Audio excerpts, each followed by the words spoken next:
అందరికీ శుభోదయం అండి. చక్కగా జాగారం పూర్తి చేసుకొని ఉపవాసం దీక్ష విరమించి ఎంతో చక్కగా మహాశివరాత్రి పర్వదినమును గడుపుకున్నాం కదా. అదిగో లింగోద్భవ టైంలో అభిషేకం చూశారు కదా. ఆ తర్వాత జరిగిన అలంకరణ చూడండి. స్వామివారి అలంకరణ ఎంతో చక్కగా చేశారు. చూడండి ఒకసారి. మీరు కూడా చూస్తే పరిపూర్ణంగా అనిపిస్తుంది. అంటే అన్ని చోట్ల ఈ విధంగా అలంకరిస్తారని లేదు. ఒక్కొక్క దేవాలయంలో ఒక్కో రకంగా అలంకరిస్తారు. కానీ ఇది చాలా చక్కగా అలంకరించారండి స్వామివారిని దీపాలతోనూ.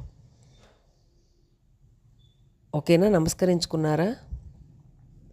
నిన్నటి రోజున అసలు ఎవ్వరం ఖాళీగా లేవండి. అందరం వారి వారి టైమును బట్టి దేవాలయాలకు వెళ్ళడము, ఇంట్లో అభిషేకాలు చేసుకోవడము, చెప్పలేనులేండి. స్వామివారిని దర్శించుకుంటూనే ఉన్నాం ఏదో ఒక రూపంలో. ఇంకొకసారి నమస్కరించుకోండి. ఉంటానండి.